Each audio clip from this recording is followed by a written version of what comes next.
아멘. 네, 이번 말씀 캠프 믿음의 선조들의 기도 파트 2, 특별히 이번에는요, 우리가 작년 여름에 토설하는 기도, 말씀을 근거로 한 기도에 대해서 배웠었잖아요. 지금은요, 지금 이 순간부터 끈기 있는 기도의 능력에 대해서 우리 함께 보았으면 좋겠습니다. 원고가 없는 줄 아셨죠? 가져왔어요, 사실. 리액션 담당 그러면 안 되는 거예요. 네. 작년에 제가 이것 때문에 굉장히 곤혹스러웠던 모습이 보기 좋았다고 하더라고요. 그래서 이번에는 조금 약간 업그레이드해서 가져왔어요. 넘기기 조금 편하게 가져왔으니까 점점 발전하는 젊은 비전 말씀 캠프 기대해 주시길 바랍니다. 네. 여러분, 그 골로새서 4장 2절 우리가 방금 읽었었던 말씀에서 이렇게 말을 했었죠. 기도를 계속하고 그리고 기도에 감사함으로 깨어 있으라 라고 했습니다. 이게 무슨 말일까요? 기도에 감사함으로 깨어 있으라. 기도할 수 있는 것 자체가 감사한 일이다, 바울은 지금 말하고 있는 것입니다. 골로새서 우리 매일 성경으로 지난달에 이미 함께 나눴었잖아요. 골로새라는 교회에 보낸 편지인데 어디서 썼었죠? 감옥에서 썼습니다. 감옥에 갇힌 상태였다는 거죠. 근데 이 사람이 지금 뭐라고 하고 있어요? 감사하다. 왜 감사하다고요? 기도를 할 수 있으니까. 기도를 할 수 있으니까 감사하다는 겁니다. 다른 누가 아니라 지금 하나님께 기도를 할 수 있기 때문에 감사하다라는 것입니다. 어때요? 하나님께 기도를 할 수 있기 때문에 감사하다, 지금 바울은 말하고 있는 거예요. 여러분, 작년 말씀 캠프 때 우리가 함께 나눴었던 것들 기억나세요? 이 세상에 기도를 하지 않는 사람은 있다 없다? 없어요. 기억 안 나니까 이것도 은혜예요. 지금 새롭게 한번 다시 말해볼게요. 기도를 안 하는 사람은요, 여러분, 없어요. 한 명도 없어요. 왜죠? 내가 감당할 수 있는 일만 내 삶에선 일어나지 않기 때문이죠. 내가 감당할 수 있는 어려움, 내가 감당할 수 있는 문제들만 내 삶에 나타나는 게 아니라는 거예요. 그렇기 때문에 내 힘으로 어떻게 해볼 수 없는 상황이 오면은요, 누구나 기도를 하게 되어 있다는 거예요. 문제는 뭐냐면요, 누구나 기도하지만 누구나 하나님께 기도하는 건 아니다 라는 것이죠. 각자 저마다 기도하는 대상이 있어요. 부처님, 알라님, 공자님, 수많은 대상들이 있고, 심지어 여러분, 아차산에도 올라가 봤냐고 제가 물어봤었잖아요. 작년에 돌탑을 쌓으면서 누군가에게 알지 못하는 대상에게 기도한다는 거예요. 사람들이 이렇습니다. 누구인지 몰라도 알지 못하는 대상에게 예배드리고 기도하는 그와 같은 종교성이 누구에게나 있어요. 그래서 사도행전 17장에 보면은요, 아덴이라고 나오거든요. 그 도시에는 이런 제단이 있었다고 해요. 알지 못하는 신에게 라고 써진 단, 아폴론, 아테네, 제우스 이런 거 말고요, 알지 못하는 신에게도 드리는 단이 있었다라는 거예요. 이렇게 사람들은요, 저마다 누군가에게 기도를 하며 산다는 것이죠. 알지 못하는 대상에게도 기도를 한다는 거예요. 근데 여러분, 주님이 아닌 다른 존재에게 기도한다는 것, 이거 굉장히 위험한 일입니다. 가볍게 봐서는 안 된다는 거예요. 알지 못하는 대상, 사람들이 그런 존재들한테 기도하는 이유가 뭐죠? 친해지고 싶습니다. 당신이 누군지 알지 못하지만 좀 가까워졌으면 좋겠습니다. 이러려고 기도하는 거예요? 아니잖아요. 마음에 소원이 있으니까, 뭔가 지금 극복해야 될 게 있는데 내 힘으로는 안 되니까 힘을 좀 빌리고 싶어서 다가가는 거잖아요. 즉, 이 관계는요, 처음부터 사랑의 관계라든지 교제의 관계라든지 이런 게 형성될 수 없는 거래의 관계라는 겁니다. 주는 만큼 뺏기는, 받는 만큼 또 줘야 되고, 이런 관계라는 거예요. 그런데 여러분, 그 존재들과, 알지 못하는 존재들과 친하세요? 하나님 말고 그 우리가 기도하고 있는 수많은 대상들, 그들과 좀 가깝고 각별한 사이세요? 그렇지 않잖아요. 그런데 그렇지 않다면 이건 거래가 될 수밖에 없는데, 우리가 거래를 제안했을 때 그들이 응답하는 일도 적지만 그들이 응답을 한다. 그러면 나에게 무엇을 원하는 것일까요? 장악하는 걸 원하는 거예요. 나를 다스리고 휘두르는 것을 원하는 거라고요. 세상에는 수많은 신들이 존재하고요, 수많은 영적인 존재들이 있습니다. 사람들이 그 수많은 다른 신들에게 가서 경배하고 제사 드리고 자기의 스스로 왕위를 내어주고 왕으로 삼는다는 것이죠. 근데 성경에서는요, 이 모든 영적인 존재들에서 딱 한 단어로 설명하십니다. 뭐죠? 우상이죠. 우상. 나 외에 다른 신이라고 주님이 십계명에서 말씀하셨습니다. 우상이라는 거예요. 우상은 곧 뭐죠? 하나님으로부터 멀어지게 만드는 모든 존재들, 그 우상이요 각각 모양은 다르잖아요. 마르득도 있고 바알도 있고 아세라도 있고 수많은 우상들이 존재한다는 거예요. 근데 그 우상들의 본질은 결국 뭐죠? 하나로 귀결되잖아요. 사탄입니다. 마귀예요, 여러분. 우리가 주님이 아니라 다른 대상에게 기도한다는 것은요, 결국에는 다른 신이 어디 있습니까? 하나님 외에 사탄에게 우리의 몸을 내어준다는 거예요. 근데 여러분, 사탄은요 결코 하나님께서 우리를 사랑하고 우리를 섬기는 존재다 라고 규정하신 적이 없으세요. 하나님이 사탄에 대해서 뭐라고 말씀하시죠? 베드로전서 5장 8절에서 이렇게 말씀하세요. 근신하라, 깨어라, 너희 대적 마귀가 우는 사자같이 너희를 삼키려고 두루 돌아다닌다 라고요. 우는 사자 같은 존재, 우리를 삼키려고 돌아다니는 존재가 바로 이 사자 같은 사탄 마귀인데, 그들의 목적은 우리를요 우리의 목줄 잡아뜯고 죽이고 장악하는 것이라는 것입니다. 근데 안 그래도 우는 사자와 같이 틈을 노리고 있는 그 마귀 사탄에게 우리가 스스로 다가가서 내 기도 좀 들어주십시오, 내 소원 좀 들어주세요 라면서 다가가는 것은 뭐죠? 스스로 자기의 목을 가지고 간다는 거예요. 한번 물어뜯어 주십시오 하는 거랑 다를 바가 없다는 거예요. 여러분, 그 사탄에게 다가가서 기도한다라는 것은 무엇일까요? 그 사탄을 나의 왕으로 삼는다. 결과가 무엇일까요? 우리 이미 누가복음 8장에서 함께 본 적이 있어요. 거라사 지방이라는 곳에 예수님이 가셨을 때 귀신 들려서 쇠사슬도 끊고 난동을 피우고 자기 몸을 되게 괴롭게 하는 한 사람이 있었다는 거죠. 그래서 예수님이 가서 이름 물어보시잖아요. 네 이름이 무엇이냐? 뭐라고 했는지 기억나세요? 군대다 라고 했어요. 나는 군대다. 군대라는 게 이 한 사람의 몸에 수많은 사탄 귀신들이 들어가 있었다는 거예요. 그래서 간청을 하죠. 예수님 옷깃 붙잡고 제발 나를 저 무적행으로 넣지만 말아주십시오. 왜냐하면 거기 들어가면 못 나오니까 저기 저 돼지떼에게 들어가서 살게 해주세요 라고 해서 예수님이 허락을 하셨습니다. 그랬더니 그 돼지떼가 어떻게 됐죠? 비탈길 아래로 내리달아서 모조리 강에 빠져서 몰사하고 말았다는 것입니다. 사탄이 다스리는 자의 운명이 바로 이거예요. 괴롭습니다. 아무것도 제대로 정상적으로 살 수가 없어요. 그리고 결국엔 죽음으로 가는 것입니다. 우리가 주님이 아니라 다른 존재, 다른 신에게 기도한다는 게 바로 이와 같은 결말을 우리에게 가져온다는 거예요. 새해잖아요. 토정비결이나 사주팔자 이런 거 여러분 보러 다니시나요 혹시? 교회 다니는 청년 중에서도 많다고 해요. 점집 가면은요 어디 유명한 교회 권사님이 이번에도 나한테 큰 돈을 가지고 찾아왔다 이렇게 말하는 사람도 있대요. 교회 다니면서도 심심찮게 가는 모습을 볼 수 있어요. 왜일까요? 하나님만으로는 좀 부족하다고 느끼기 때문이겠죠. 그리고 또 한편으로는 별거 아니라고 생각하는 거예요. 나한테는 하나님이 중심에 단단히 있고 이건 그냥 재미로 보는 건데 뭐 어때? 이렇게 생각하는 거죠. 근데 여러분, 이거는요 가벼운 재미로 포장된 치명적인 덫이라는 사실을 기억하셔야 됩니다. 사주팔자든지 손금이라든지 점집에 가가지고 복채 주고 어떻게 될까요? 점쳐달라는 거든지 타로 카드든지 별자리 점이든지 여러분 신문에 있는 띠 이런 것들 재미로라도 보지 마세요. 이거는 굉장히 위험한 행동이에요. 내 스스로 내 삶은 하나님이 주관하십니다라는 그 자리에서 벗어나서 당신이 내 삶을 어떻게 좀 해주십시오 라고 하는 거나 다름없다는 겁니다. 그 끝은 어떻게 된다고요? 누가복음 8장에서와 같이 결국 죽음으로 내리다를 뿐이라는 것입니다. 사탄이 귀신 들린 사람 성경에서 어떻게 묘사되어 있어요? 늘 괴로움을 당해요. 우리가 내일 볼 주일 본문에서도요 귀신 들려서 허리를 못 펴고 있었던 병자가 나타난다고요. 허리를 구부려서 앞을 똑바로 볼 수가 없는 거예요. 늘 괴로움 당하고 결국에는 죽음밖에 없습니다. 그래서 바로 이 지점에서요 바울이 나는 하나님께 기도할 수 있으므로 감옥에 갇혔어도 감사하다 라고 말한 그 의미가 드러나게 되는 거예요. 그게 뭐라고요? 하나님께 기도할 수 있다. 이게 바로 그냥 감사한 거라는 거예요. 우리가 하나님께 드리는 기도가 다른 점이 뭐죠? 그것은요 하나님은 우리에게 반드시 응답하시는 분이라는 것입니다.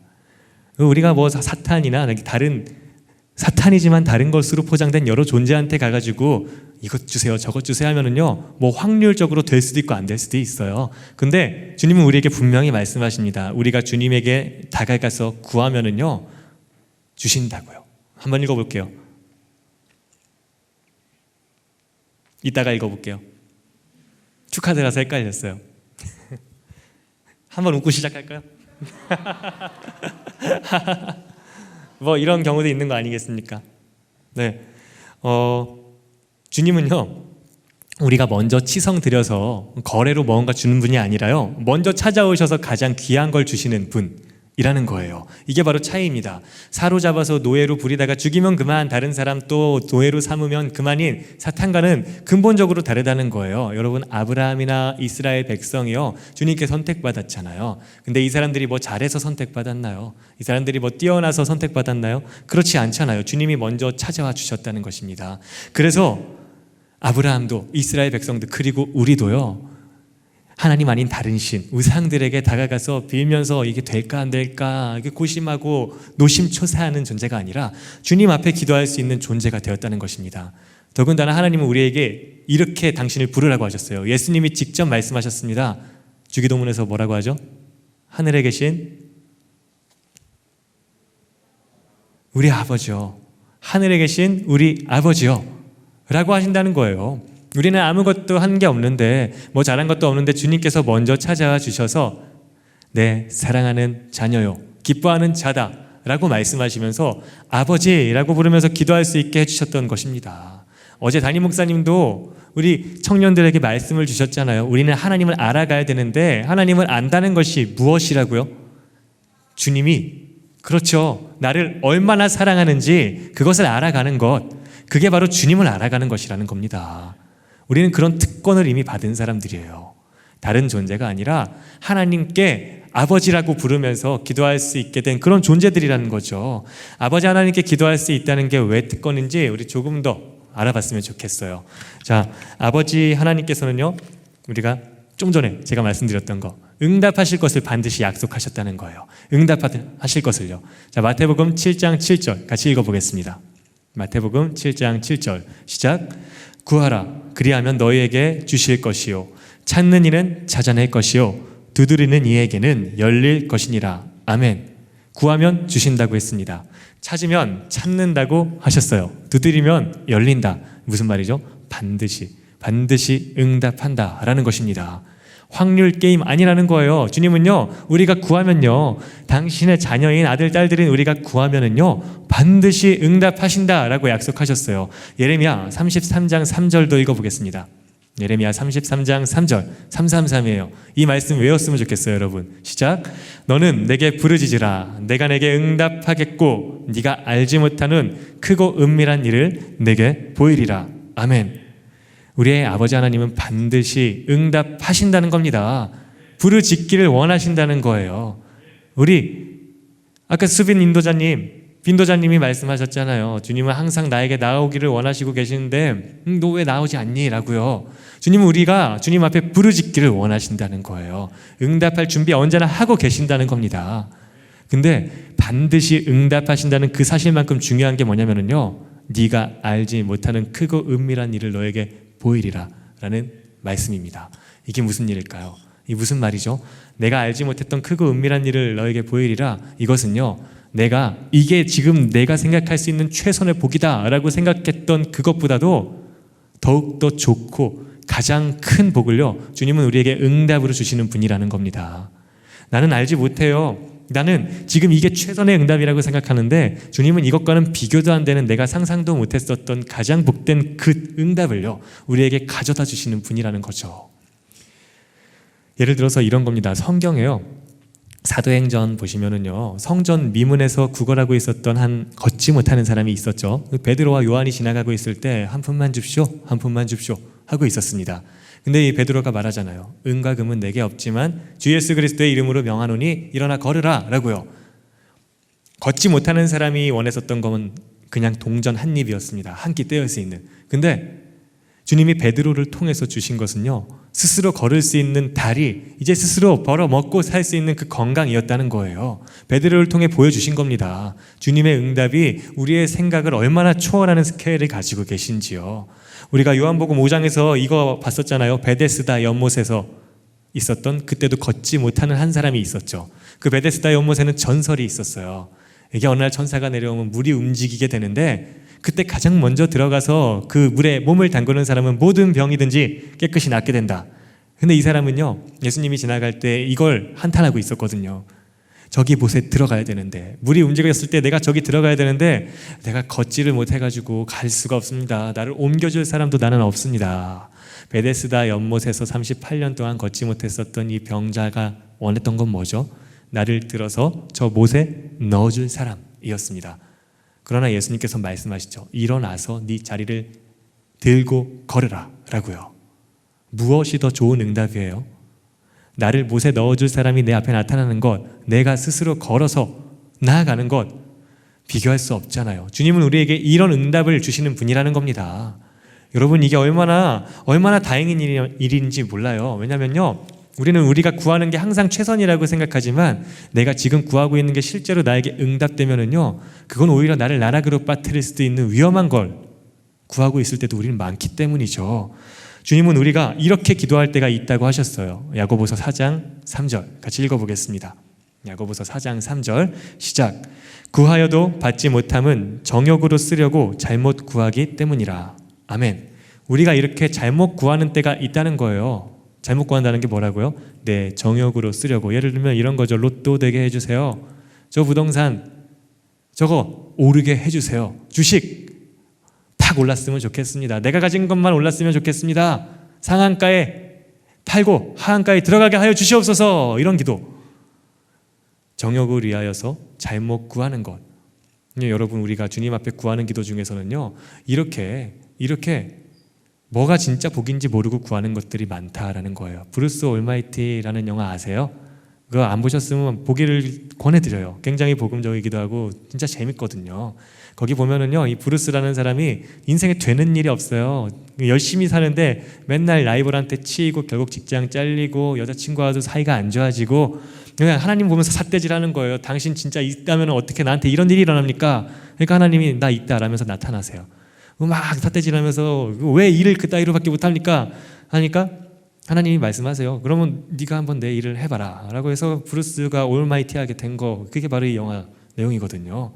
근데 이 사람이 하나님이 되니까 처음에는 신기한 일들은 막 할 수 있어요. 물 위도 걸어가고 이렇게 하니까 차들이 막 갈라지고 이런 일들이 벌어지는데 막 들려오기 시작하는 거예요. 뭐냐면 사람들의 기도 소리가 들려오기 시작하는 거예요. 그래서 이 사람이 하나씩 처리를 해주려고 하는데 전 세계 모든 사람들이 다 기도를 하니까 이 사람이 견딜 수가 없었던 거죠. 그래서 컴퓨터 켜놓고서 모든 기도에 예스라고 응답을 해버립니다. 다음날 어떻게 됐을까요? 세상이 거의 멸망 직전까지 간 거죠. 왜냐면은 저 사람 좀 죽여주세요. 쟤 좀 망하게 해주세요. 제 거 뺏어서 저한테 주세요. 이와 같은 말도 안 되는 기도의 제목들이 다 응답되었기 때문이죠. 내가 복이라고 생각했던 그 기도의 제목이 결국엔 나도 파괴하고 남도 파괴하는 그런 일들이 너무나 많았기 때문이에요.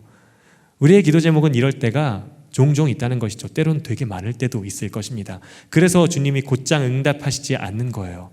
이게 가장 좋은 것 같으나 사실은 해를 끼치고 파괴할 것을 아시기 때문에 주님은 우리의 기도 제목이 주님이 주시기를 원하시는 가장 선한 것으로 바뀔 때까지 기다리게 하신다는 거죠. 기다리게 해요. 언제까지 계속 기도하라고 하시는 걸까요? 주님이 주시기를 원하는 그것을 구할 때까지죠. 우리가 가장 좋은 것을 구할 때까지 주님은 기다리라고 하십니다. 과연 주님은요, 우리에게 가장 좋은 것으로 주시는 하늘에 계신 우리 아버지이십니다. 아까 읽었었던 구하라 찾으라 두드리라, 그 다음 구절 말씀을 읽어볼게요. 마태복음 7장 11절입니다. 마태복음 7장 11절 시작. 너희가 악한 자라도 좋은 것으로 자식에게 줄 알거든 하물며 하늘에 계신 너희 아버지께서 구하는 자에게 좋은 것으로 주시지 않겠느냐. 아멘. 하늘에 계신 우리 아버지는요, 가장 좋은 것으로 우리에게 주시길 원하는 분입니다. 우리는 그런 분께 구하고 찾고 두드려야 되는 거예요.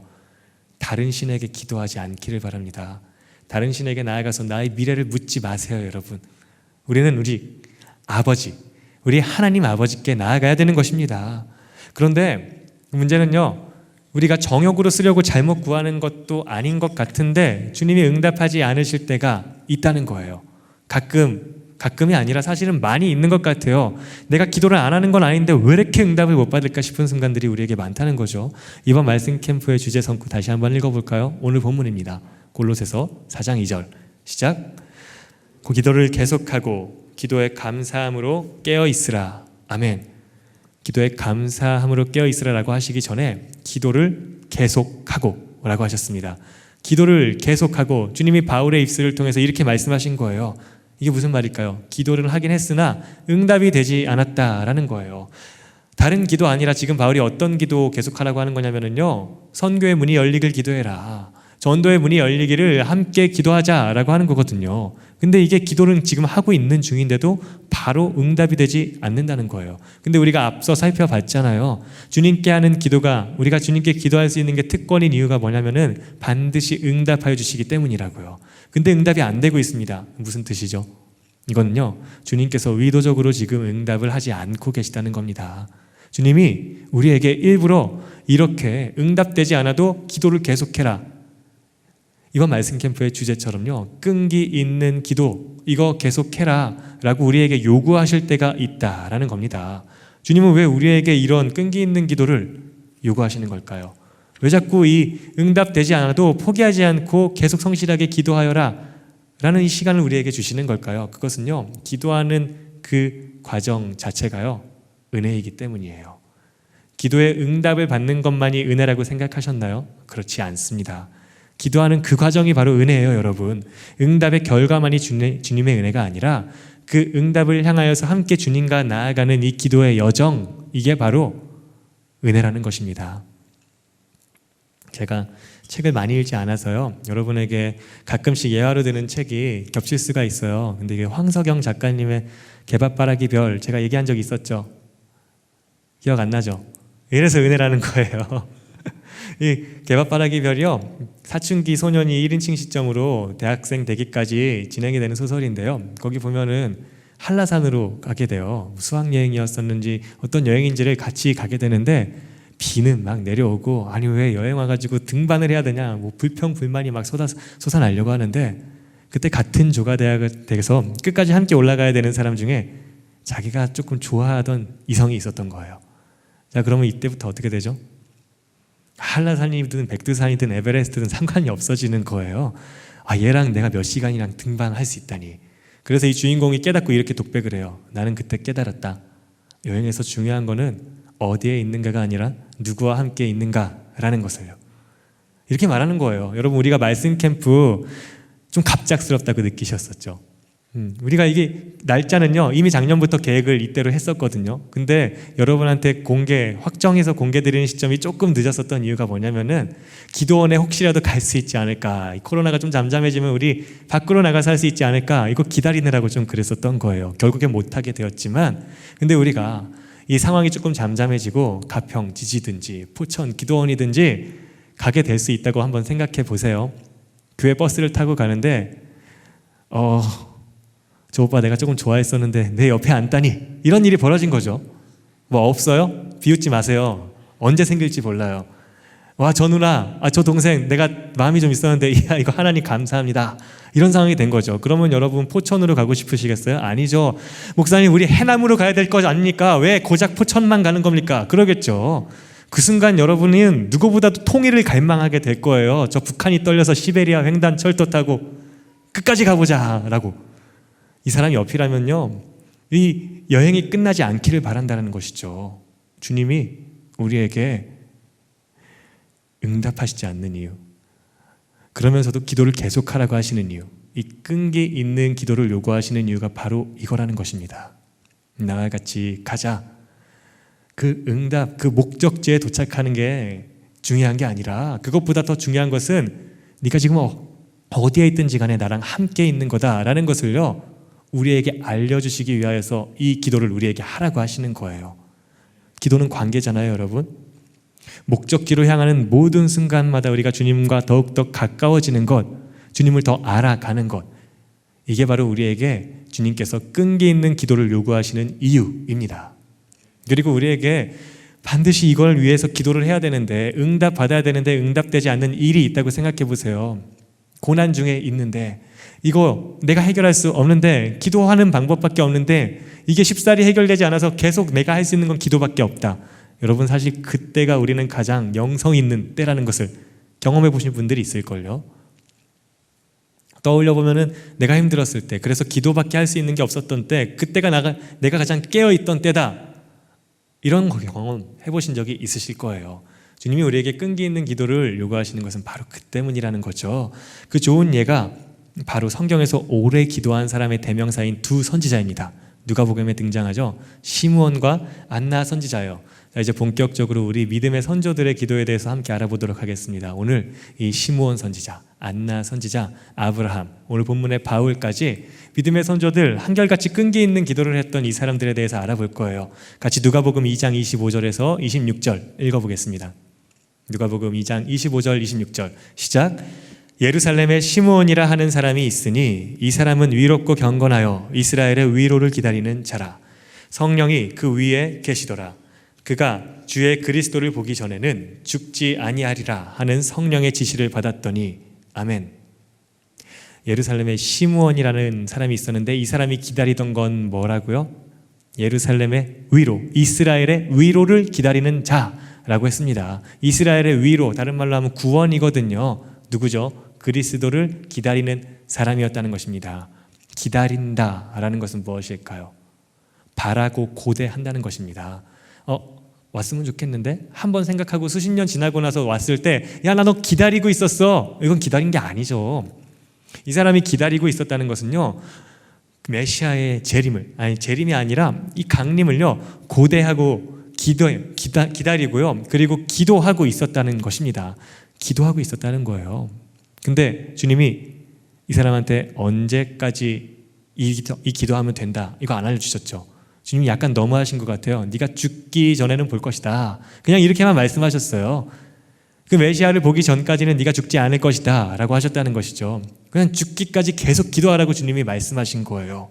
정확한 기한 없이 평생을 그냥 바라고 보고 기다리라, 기도하고 있으라 주님은 말씀하신 겁니다. 정말 끈기 있는 기도의 대명사인 사람이에요. 근데 이 사람이 평생 포기하지 않고 끈기 있는 기도를 하면서 무엇을 누렸을까요? 자, 26절, 27절 누가복음 2장 26절, 27절 같이 읽겠습니다. 시작.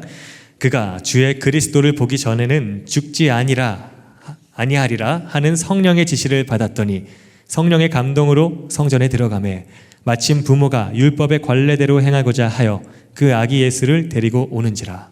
아멘. 무슨 지시를 받으며 살았다고요? 성령의 지시, 이것을 받으며 살았습니다. 그리고 그가 성전에 들어갔을 때 마침 거기에 누가 계셨다고요? 아기 예수님께서 세례 받으러 와 계셨다는 것입니다. 평생을 죽기까지 기다리고 있었던 그 메시아를요 마침 만나게 되었어요. 근데 여러분이 여기 이 성경에 기록된 마침이라는 말은요 결코 우연히라는 말이 아니에요. 주님이 정하신 정확한 시와 때와 분과 초, 정확한 타이밍에 만나게 하셨다는 거예요. 어떻게 이런 일이 가능했죠? 성령의 이끄심을 따라갔기 때문입니다. 성령의 인도하심을 받았기 때문이에요. 이게 바로 끈기 있는 기도를 하는 사람에게 부어지는 은혜입니다. 성령의 인도하심을 받는 삶을 살게 되는 거예요. 여러분 그런 적 있으세요? 성령의 인도하심을 받아서 선택하고 나아가고 만나고 이렇게 해봤던 적이 있으세요? 제가 이제 목사로서 사역을 하다 보니까요 그런 일들이 생기더라고요. 설교를 준비하다가 막 그런 예화가 떠오르잖아요. 저에 대한 예화를 제가 별로 안 하긴 하는데, 근데 저에 대한 예화 중에서 여러분 제가 자랑하는 예화 한 적 없잖아요. 항상 안 그래요? 은총아 지금 뭐 하는 거야?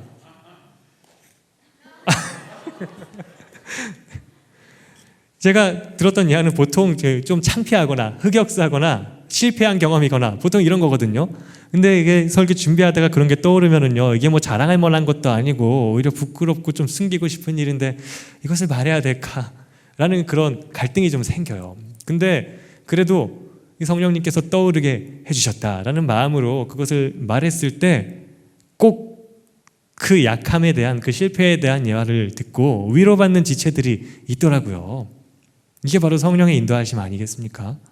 그리고 제가 교회에 있다가 이런 적도 있어요. 이쪽으로 갈까 저쪽으로 집에 갈까 가끔 하나님한테 물어보거든요. 그래서 저쪽으로 가다 보면은요 늘 그런 건 아니지만 누구를 마주쳐요. 그러면 그 청년이 꼭 기도 혹은 위로가 필요했던 그런 상황이 몇 번씩 있더라고요. 여러분 제가 가끔이라고 말씀드렸었잖아요. 제가 여러분의 또 담당 목사잖아요. 이런 일이 가끔이 아니라 자주 일어나기를 기도해 주시길 바랍니다. 더 성령의 인도하심 받는 여러분의 목사 되기를요, 여러분 중보기도 부탁드려요. 지금 이 순간도 성령께서 인도해 주시기를 바랍니다. 이 성령의 인도하심을 받는 삶이라는 게 이게 얼마나 가슴 벅차고 두근거리는 일이에요. 이걸 우리가 간구해야 돼요. 주님은 그래서 우리에게 끈기 있는 기도, 이거를 하라고 하는 것입니다. 끈기 있는 기도의 유익, 이것입니다. 성령의 인도하심을 받는 삶을 살게 된다는 거예요. 자, 그리고 시므온에 이어서 등장하는 여자 선지자가 있습니다. 안나라는 분이에요. 결혼 후 7해 동안 남편과 살다가 과부가 되어서 84세가 되었다라고 기록이 되어 있어요. 읽어볼게요. 누가복음 2장 36절에서 37절입니다. 읽겠습니다. 또 아셀 지파 바누엘의 딸 안나라 하는 선지자가 있어 나이가 매우 많았더라. 그가 결혼한 후 7해 동안 남편과 함께 살다가 과부가 되고 84세가 되었더라. 이 사람이 성전을 떠나지 아니하고 주야로 금식하며 기도함으로 섬기더니. 아멘. 당시에 평균 결혼 연령이 몇 살이었을까요, 여러분? 옛날에는 결혼을 일찍 했었잖아요. 15살, 16살 정도만 됐어도 결혼하고, 지금 우리 새내기 나이 되면 벌써 애가 둘씩 막 셋씩 있고, 조선시대만 해도 그랬었잖아요. 근데 아무리 늦게 했다 쳐도 20살로 친다고 하더라도요, 지금 이분 나이가 몇 살이라고 했죠? 84세, 64년을요, 이 사람이 뭐 했다고요? 날마다 금식하며 주님 앞에 기도했다라는 것입니다. 어떻게 이럴 수가 있을까요? 어떻게 이렇게 끈기 있게 기도할 수가 있을까요? 우리 교회가 지금 올해 60주년이잖아요. 근데 그것보다도 더 오랜 세월 동안 1962년에 우리 교회가 개척이 됐는데 그 이전부터 지금까지 쭉 기도하고 있다는 거예요. 무엇을요? 그리스도의 재림에 대해서요. 이스라엘의 위로에 대해서 이분은 계속 기도하고 있었다라는 것이에요. 굉장히 쉬운 일이 아니죠. 저희 아버지가 뇌경색으로 쓰러지셨다는 말 여러분께 몇 번 드린 적 있잖아요. 이제 7년째인데요. 제가 처음엔 굉장히 간절히 기도했어요. 아버지 제발 일어나게 해주세요. 완벽하게 온전하게 주님 치유하여 주실 수 있는 분 믿습니다. 매일매일 기도했어요. 오래 못 가더라고요. 이렇게 쓰러져서 우측이 마비돼가지고 늘 침대에서 누워 계시고 요양병원에 계신데 이게 생활이 오래되다 보니까요, 이게 당연해지는 것처럼, 당연한 것처럼 받아들여지는 거예요. 지금은 그저 아버지 더 안 좋아지는 것만 막아주세요, 이런 기도로 좀 바뀌게 되었거든요. 10년도 못했습니다. 저희 아버지가 쓰러지셨는데도요, 일어나게 해주세요라는 기도를요, 저도 그만큼 끈기 있는 기도가 안 되는 사람이라는 거죠. 근데 이 안나 선지자 60년 동안, 무려 60년 넘는 세월 동안요, 그 끈기 있는 기도를 계속 했었다는 거예요. 그리고 이분은 어떤 삶을 누렸을까요? 자, 읽어볼게요. 누가복음 2장 38절입니다. 2장 38절 시작. 마침 이때에 나와서 하나님께 감사하고 예루살렘의 속량을 바라는 모든 사람에게 그에 대하여 말하니라. 아멘. 예루살렘의 속량을 바라는 모든 사람에게 그에 대하여 말하는 삶을 살고 있었습니다. 지금 나이가 몇이라고요? 84세이십니다. 84세면은요, 지금도 굉장히 연세가 많은 거잖아요. 그런데도 불구하고 사람들이 이 초로의 노인에게 나아가지고요, 좀 말씀을 듣기를 원한다는 거예요. 도대체 그분은 언제 오실까요? 그분은 어떤 분일까요? 나와서 이 사람에게 계속 묻는다는 거예요. 여러분, 이게 바로 끈기 있는 기도를 하는 사람들에게 나타나는 은혜예요. 육신은 나이 들어가고 노쇠해지지만 이 안에 계신 성령님은 절대 노쇠해지지 않습니다. 나이가 아무리 먹어도요, 이 지혜는요, 가면 갈수록 더하는 것이죠. 성령님과의 깊이 있는 교통과 소통은요, 날이 갈수록 더해져서요, 나이가 아무리 많고 몸은 노쇠하고 목소리는 잘 나오지 않는다고 하더라도 수많은 사람들이 이분에게 나와서 지혜를 구했다는 거예요. 이와 같은 살아있는 예가 우리 교회에도 한 분 계시잖아요. 누구죠? 대표적인 예. 이분보다 나이가 많으세요. 89세세요 올해. 예, 원로 목사님이요. 원로 목사님 여러분 자주 찾아가시기 바랍니다. 가시면요, 얼마나 또렷하신지 몰라요. 고민하고 있는 것에 대해서 원로 목사님 생각지도 못한 방향에서 답변해 주실 거예요. 이게 왜 그럴 수가 있을까요? 성령님의 도우심이 있기 때문이에요. 끈기 있는 기도, 주님 앞에 기도하기를 포기하지 않고 평생을 살아오셨기 때문에 이와 같은 역사가 일어나게 되는 것입니다. 또한 안나 선지자 또한 마찬가지로 마침 그때 성전에 들어가서 사람들에게 가르치고 있을 때 예수님을 만났다라고 기록되어 있죠. 이 마침이 뭐라고요? 주님이 정확하게 정하신 시와 분과 초, 주님의 타이밍이라는 것입니다. 이분 또한 마찬가지로 성령의 도우심, 성령의 이끄심 받는 분이었다는 거예요. 이게 바로 끈기 있는 기도를 하는 사람들에게 나타나는 은혜입니다. 뭐죠? 성령의 이끄심을 받습니다.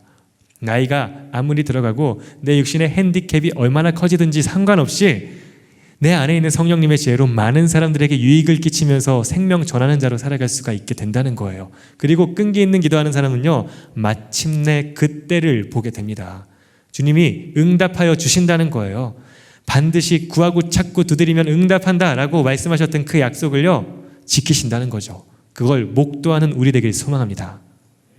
그것을 모두 여기 모인 한 영혼도, 함께 영상으로 예배드리고 있는 한 영혼도 빠짐없이요, 누렸으면 좋겠습니다. 이렇게 주님은요, 우리의 믿음의 선조들에게 끈기 있는 기도를 요구하셨는데, 사실 가장 먼저 끈기 있는 기도에 대해서 요구받은 사람이 누구였냐면요, 믿음의 조상 아브라함이었습니다. 이 믿음의 조상인 아브라함에게 처음부터, 우리의 믿음의 시초인 아브라함에게부터 끈기 있는 기도를 해야 된다라고 주님이 요구하셨다는 것은 결국 무엇이죠? 그의 후손인 우리 모두 다 그와 같은 기도 해야 된다라는 것입니다. 예수님이, 하나님께서 아브라함에게 이렇게 약속하셨어요. 너로 큰 민족을 이루고 모든 족속이 너로 복을 받게 할 것이다. 이 땅에 이 하늘의 별들처럼 수많은 백성들이 너의 자손들로 가득 채워지게 될 것이다. 약속을 하셨어요. 이 약속을 몇 살 때 주셨게요? 같이 한번 읽어볼까요? 창세기 12장 4절입니다. 창세기 12장 4절 시작. 이에 아브람이 여호와의 말씀을 따라갔고 롯도 그와 함께 갔으며 아브람이 하란을 떠날 때 75세였더라. 아멘. 75세였습니다. 이때 약속하신 거예요. 네가 아들을 낳게 될 것이고 그 아들을 통해서 수많은 자손들이 번성하게 될 것이다. 네가 헤브론 그 땅 가나안 땅을 차지하게 될 것이다. 75세 때 약속을 주셨어요. 근데 언제까지 이삭이 태어나지 않았었죠? 하나님이 나타나셔서 마침내 아들을 임신하게 하여 주신 그때가 언제죠? 몇 살이죠? 읽어볼게요. 창세기 17장 1절입니다. 읽을게요. 시작. 아브람이 99세 때 여호와께서 아브람에게 나타나서 그에게 이르시되 나는 전능한 하나님이라 너는 내 앞에 행하여 완전하라. 아멘. 99세 때 나타나셔서 다시 한번 말씀하여 주신 거예요. 아들을 잉태할 것이다. 그 아들 이름 이삭이라고 하여라 라고요. 이삭 몇 살 때라고요? 99세 75세 때 처음 약속하셨는데 99세 때 이뤄주셨어요. 몇 년 기도한 거예요? 24년 계속 기도하게 하신 겁니다. 주님이 기도하게 하신 거예요. 주님이 아브라함에게 24년 동안 기도하게 하신 이유는 무엇일까요? 우리가 아까 처음에 함께 나눴던 것처럼요, 주님과 먼저 깊은 관계를 누리게 하기 위함이었습니다. 24년의 세월 동안 아브라함에게는요, 보이지 않는 수많은 위협들, 보이는 위협들도 많았었습니다. 근데 이 24년 동안 아브라함은요, 결국 주님 앞에 잠깐 고난도 있었고 포기할 때도 있었지만 기도하기를 포기하지 않았어요. 그래서 중요한 걸 놓치지 않았습니다. 주님이 이렇게 물어보신 거예요. 너 이렇게 오랫동안 응답되지 않는데도 나를 신뢰할 수 있니? 주님이 분명히 말씀하신 것에 대해서 주시겠다고 약속하셨는데 아직도 이루어지지 않고 있잖아요. 근데도 계속 기도하라고 하시면서 주님이 우리에게 원하시는 질문, 그게 바로 이거라는 거예요. 너 그래도 나 믿을 수 있니? 요한복음에서 예수님이 계속 강조하시는 게 뭐였었죠? 너희는 꼭 봐야지만 믿는구나 라고 하십니다. 보지 않고도 믿는 자에겐 복이 있다. 요한복음 20장에서 말씀하시거든요. 아브라함에게 24년 동안 요구하신 게 바로 주님과 이런 관계였습니다. 눈앞의 표적과 환경과 상황과 상관없이 주님을 신뢰할 수 있는 믿음, 이것을 24년 동안 아브라함에게 알게 하기 위하여서 주님은 기도하게 하신 겁니다. 그래서 이 사람은요, 그 기도의 시간이 있었기 때문에 마침내 100살 때 낳은 세상에 그 어떤 것보다도 소중한 자기 아들을 주님께 드릴 수가 있었던 거예요. 어제 담임 목사님께서 말씀해 주셨죠. 하나님께 이삭을 드렸지만 하나님이 이삭을 다시 돌려주셨잖아요. 근데 그게 뭐라고 했죠? 이삭을 받은 게 아니라 주님의 사랑을 받은 거다 말씀하셨잖아요. 이 24년간의 기도를 통해서 하나님이 나를 얼마나 사랑하시는 분인지 아브라함은 깨달은 거예요. 나를 사랑하시기 때문에 절대로 주님은 나에게 상처 주는 행동하지 않으실 것이다. 이 이삭을 내가 보는 앞에서 죽이지 않으실 것이다 라는 확신이 있었을 거예요. 그러니까 자기의 아들을요 제단 위에 받쳐서 돌칼로 찍으려는 그와 같은 행동을 할 수가 있었던 것이죠. 그렇게 하더라도 주님이 부활시켜 주시던가 아니면 주님이 내 손을 막으시던가 어쨌든 주님은 날 사랑하시는 분이니까 절대로 나에게 해가 될 행동 하지 않으실 거다. 이 확신이 24년의 끈기 있는 기도를 하는 기간 동안에 아브라함에게는 생겼던 거예요. 그래서 이 사람 어떻게 되었죠? 그렇게 믿음의 조상 되어서요 수많은 이들에게 복이 되었습니다. 생명을 전하는 복이 되었다는 거예요. 끈기 있는 기도를 통해서 주님을 알게 하신 사람들 성경에 사실 많습니다. 이스라엘 백성 전체가 그랬어요. 이 사람들 주님이 40년 동안 광야 뺑뺑이 돌리셨잖아요. 그거 왜 주님이 40년 동안 가나안 땅 못 들어가고 광야를 맴돌게 하셨을까요? 기도하라고 한 거죠. 왜 기도하라고 하셨죠? 중요한 것은요 그 가나안이라는 목적지에 도착해서 거기 차지하는 게 아니라 그 땅에서 하나님과 살아가는 것이었거든요. 거기 그 우상으로 가득 차 있는 그 땅에 들어가서 하나님을 잃어버리는 것, 그러면 이건 복이 더 이상 복이 아니게 되는 거잖아요. 주님이 가장 중요하게 생각하셨다는 것은요 내가 너를 얼마나 사랑하는지 아는 것이다. 그리고 나와 함께 그 관계를 누리는 것이다 라고 알려주시는 거예요. 그래서 그 사람들이 가나안 땅에 들어갔을 때 주님과 함께한 그때 그 척박하고 강줄기 하나 제대로 없는 가나안 땅은요 비로소 젖과 꿀이 흐르는 땅이 될 수 있었다라는 것입니다. 주님이 함께 계셨기 때문에 이집트와 같은 비옥한 땅은 아니었지만 그러나 주님이 계속 말씀하시잖아요. 젖과 꿀이 흐르는 땅이라고. 사실 아니었거든요. 나일강 같은 큰 물줄기 없었어요. 농사 지으려면 하늘에서 내려오는 비에 의지하는 수밖에 없었던 그런 땅이었다고요. 근데 주님이 함께 계시기 때문에 상황은, 환경은 상관없게 되었습니다.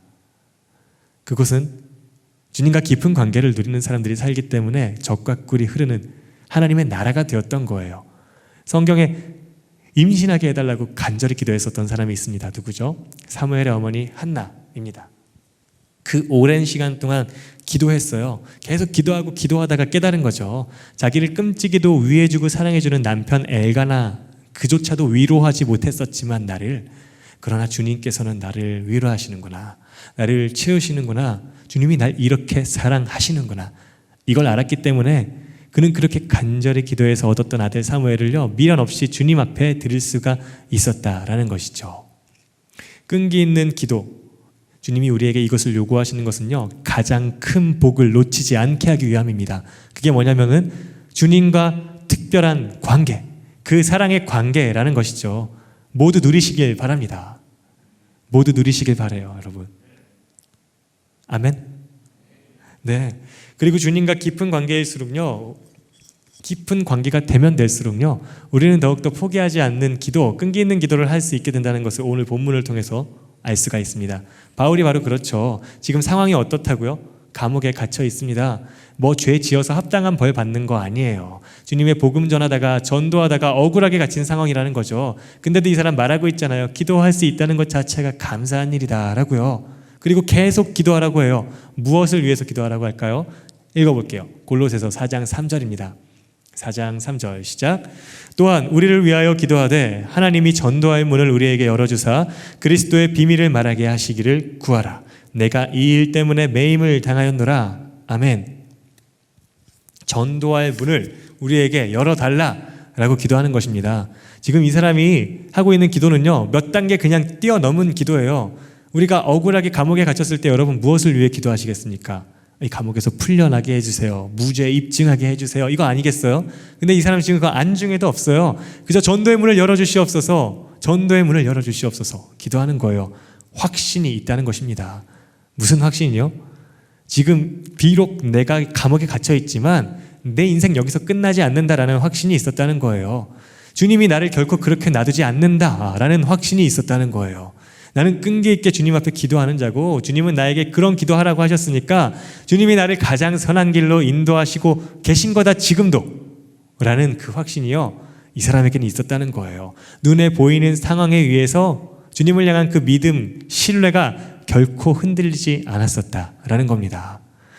상황이 어떻든 그 상황이 주는 고난과 어려움보다도 주님을 더욱더 신뢰하고 있는 믿음이 그에게 있었다는 거예요. 저는요, 우리에게도요, 그 믿음이 있기를 간절히 소망합니다. 눈에 보이는 그 상황이 나를 다스리고 내 믿음을 흔들어 놓는 게 아니라 내가 어디에 있든 무엇을 하고 있든 어떤 어려움을 겪고 있든지 간에 환경과 상황과 관계없이 내 주님을 향한 그 흔들림 없는 신뢰와 사랑을요, 우리도 가지고 있었으면 좋겠습니다. 그러한 젊은 비전 되기를 축복드립니다. 이토록 좋은 기도, 이 끈기 있는 기도잖아요. 자, 그러면요, 여러분, 사탄이 과연 이것을 하게 가만히 놔둘까요? 안 놔둘까요? 당연히 방해하겠죠. 어떤 식으로 방해할까요? 자, 우리 아브라함의 경우를 보면은요, 사탄이 이런 식으로 방해했어요. 아브라함이 24년 동안 끈기 있는 기도를 이제는 그만두게 하려고 공격을 한 게 뭐였냐면요, 하나님이 약속하셨거든요. 너와 너의 아내 그 사라를 통하여서 네 자손이 후손이 하늘의 별과 같이 될 것이다 약속하셨어요. 근데 그때를 기다리지 못하고 다른 방법을 찾게 만드는 거예요. 그래서 아브라함이 첩을 맞이하잖아요. 하갈이라고 하는 첩을, 이집트 사람 첩을 맞이하여서 이스마엘이라고 하는 사람을 낳게 되잖아요. 응답이 없게 되니까 다른 방법을 찾게 되었습니다.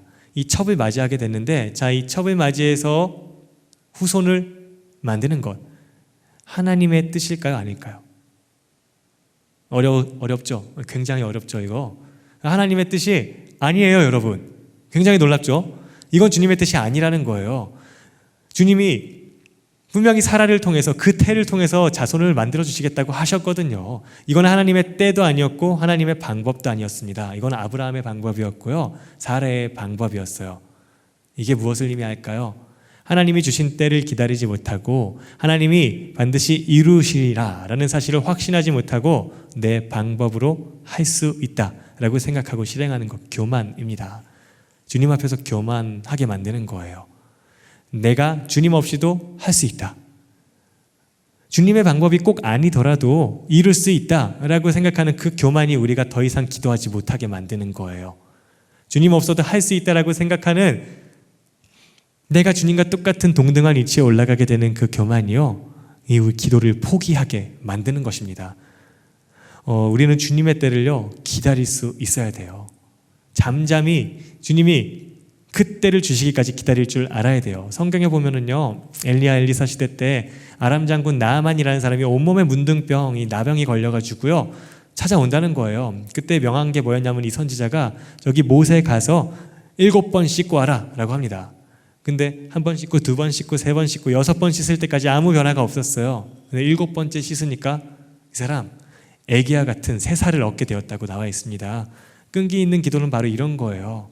6번째까지도 아무 반응이 없는 것 같아요. 그러나 주님이 정하신 그때까지 가게 되면은요, 모든 건 순식간에 역전되고 바뀌게 되는 것입니다. 여리고 성도 그랬잖아요. 6일 동안 돌고 7째 날 되는 날에 7바퀴 돌아라 라고 했어요. 6일째 돌 때까지도 아무 일도 없었죠. 7째 날 되어서 6바퀴 돌 때까지도 아무 일도 없었어요. 그러나 7바퀴 도니까 어떻게 됐죠? 흔적도 없이 무너져 버렸습니다. 순식간에 임하신 거예요. 여러분, 사사기에서 삼손에게 성령이 어떻게 임했다고 나와 있죠? 갑자기 임했다고 나와 있다는 것입니다.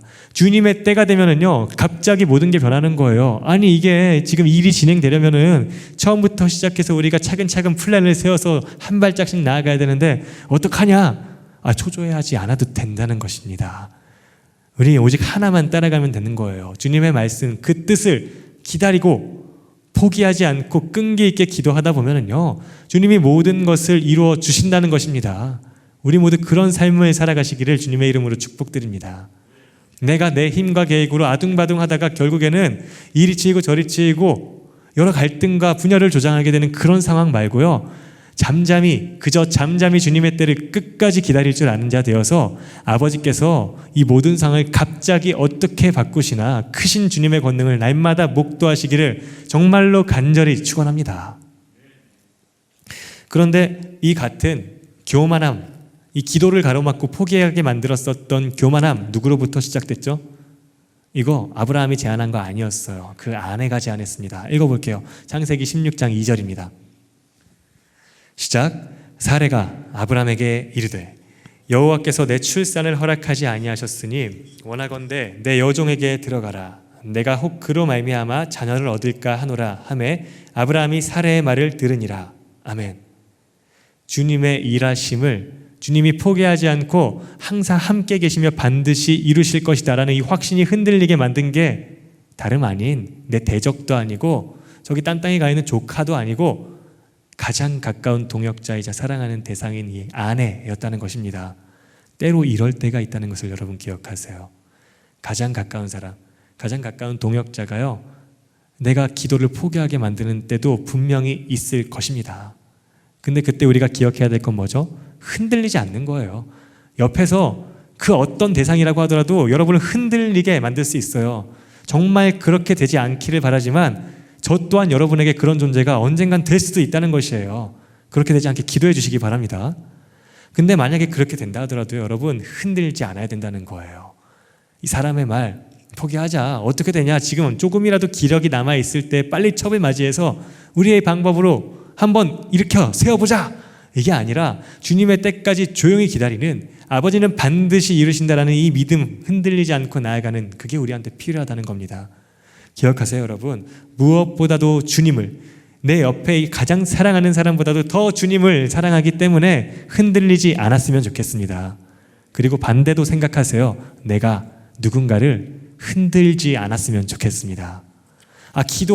지금 기도도 좋은데 당연히 해야 되는데 너무 급하잖아. 너무 급하잖아. 우리 연습부터 먼저 하자. 저거부터 먼저 하자. 이것부터 먼저 하자. 여러분, 우리 젊은 비전 중에서는요, 오늘이 2022년 겨울 말씀 캠프에 참가한 사람들 중에서는요, 그런 사람 한 명도 없게 되길 주님의 이름으로 축원합니다.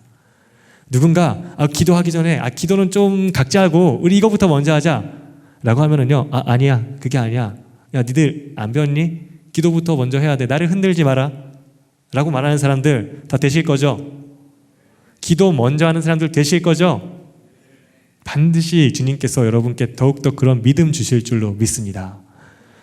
무엇보다도 주님을 위전하여서 흔들지도 말고 흔들리지도 않는 사람 됩시다. 80세, 90세 이렇게 하루하루 쇠하여지는 육신을 보면서 이와 같은 시간을 지나가는 아브라함에게 주님이 원하셨던 것은 무엇일까요? 노쇠해지는 육신을 보면서 내가 이 상황을 해결해 보려는 조급함, 주님은 진짜 뻥쟁이다 라면서 신뢰하기를 멈추면서 이 거리두기를 하는 것, 이거 주님이 원하신 거 아니죠. 주님이 원하신 것은요, 점점 하루하루 다르게 쇠하여지고 연로해지는 육신을 바라보면서 도대체 소망이 어디 있단 말인가 라고 느껴지는 그 상황을 겪으면서 이걸 알길 원하셨던 거예요. 나 진짜 아무것도 나는 할 수가 없구나 라는 건요. 나는 진짜 아무것도 할 수 없구나. 그래서 더 주님 위전해야 되는구나. 나는 아무것도 할 수 없는 존재가 시간이 지날수록 되어가고 있는데, 근데 나에게 약속하신 주님은 모든 것을 하실 수 있고 세상을 만드신 분이구나. 그런 분이 내 아버지고 나를 사랑하시는구나. 이와 같은 깊은 관계, 의존과 겸손함, 주님이 없이는 할 수 없다는 그 겸손함, 그것을 누리면서 주님과 그 깊은 사랑의 관계를요, 누리기를 원하셨다는 것입니다. 내가 아무리 핸디캡이 많아져 간다고 하더라도, 시간이 지날수록 약해져만 간다고 하더라도요, 그것과 상관없습니다. 주님이 일하시는 것은요, 우리 안정된 삶에 관해서 지난 수요 방점데이 때 나눴었거든요. 기억하시는 분들 계실 거예요. 우리는 안정을 추구하는 사회에서 살고 있는데 진짜 안정은 어디에 있다고요? 주님이 말씀하셨습니다. 이사야 말씀에서 그 거룩한 도성 예루살렘에 있다고요. 영원히 밧줄 하나 말뚝 하나 뽑히지 않는다고 말씀하셨어요. 왜 그렇게 된다고 하셨죠? 그 도성에 하나님이 계시니까, 주님이 함께 계시니까 우리는 평생 흔들리지 않는 안정된 삶을 살아갈 수 있게 되는 것입니다. 주님이 우리에게 끈기 있는 기도를 요구하는 이유는요, 바로 그것을 기억하라는 거예요. 어디에 있든 상황이 어떻게 바뀌든 사회초년생, 이직할 때, 결혼할 때 점점 내가 알지도 못하는 그와 같은 상황 속으로 들어갈 때에도요, 상황과 관계없이 주님과 함께 있기 때문에 나는 안전합니다. 이것을 주님이 알라고 하시는 거예요. 우리가 그 끈기 있는 기도를 반드시 해낼 수 있었으면 좋겠습니다. 물론 쉽지 않을 거예요. 우리의 믿음의 조상 아브라함조차도 포기했었잖아요. 근데 주님께서 나타나셔서 포기하지 않게 하셨습니다. 주님은 도우신다는 거예요. 아브라함은 잠깐 기도를 멈췄으나 주님께서 아까 17장 그 말씀에 나타나셔서 말씀하시는 거예요. 99세 때 주님이 다시 나타나셔서 나는 전능한 하나님이다. 나는 모든 것을 이룰 수 있는 너의 하나님이다. 너의 아내 사라가 아들을 잉태할 것이다. 그 이름을 이삭이라고 지어라. 주님은요, 우리에게 포기하지 않는 기도, 끈기 있는 기도 하라고 명령만 하시고 자 어디 알아서 해봐라 라면서 팔짱 끼고 지켜보시는 분이 절대 아니라는 거예요. 계속 도우십니다. 나타나셔서 독려하시고 떠오르게 하시고 그 기도 끝까지 유지할 수 있게 우리에게 날마다 나타나셔서 역사하신다는 거예요. 사람을 통해서도 생각을 통해서도 그 어떤 내가 생각지도 못했었던 방법을 통해서 주님은 계속 독려하신다는 겁니다. 여러분 삶에서 그와 같은 음성을 무시하지 마시기 바랍니다. 내 삶에서 주님은 계속 말씀하고 계시는데 그 세밀한 음성 하나하나까지도 들을 수 있는 깨어있는 영성 가진 자들로 세워지는 젊은 비전 교회 되기를 주님의 이름으로 축복드립니다. 기도는요, 관계예요. 주님이 끈기 있는 기도를 하라고 하신 이유가 뭐라고요? 주님과 깊은 관계를 누리게 하시기 위함입니다. 주님을 알게 하시기 위함이에요. 주님이 우리를 얼마나 사랑하시는지, 그리고 나를 생명조차 주실 정도로 사랑하시는 주님께서 얼마나 위대하고 강하신 분인지 그 깊은 관계를 누리게 하기 위하여서, 가장 큰 복을 누리게 하기 위하여서 주님은 우리에게 끈기 있는 기도하라고 하십니다. 그리고 끈기 있는 기도를 하는 사람들에게는요, 우리가 방금 살펴봤었던 믿음의 선조들과 같은 복이 있어요. 뭐죠? 성령님의 인도하심을 받습니다. 내 상황과 환경과 나의 약함과 관계없이 많은 사람들에게 유익을 끼치고 생명을 전하면서 살 수 있는 성령의 지혜가 우리에게 샘솟게 됩니다. 그리고 마침내 주님께서 응답하시는 그때를요, 우리의 두 눈으로 목도하게 된다는 것입니다. 무엇보다도 가장 큰 복은 무엇이라고요? 주님과 그 사랑의 깊은 관계를 누리게 된다는 것입니다. 그러므로 여러분 끈기 있는 기도 하실 거예요? 안 하실 거예요? 은총아, 이러면 안 된다고 했잖아. 끈기 있는 기도 어떻게 해야 된다고요? 은총이만 하면 안 되잖아요, 여러분. 끈기 있는 기도 하실 거죠? 아멘. 아멘. 하셔야 됩니다. 중요한 게 뭔지 알아요?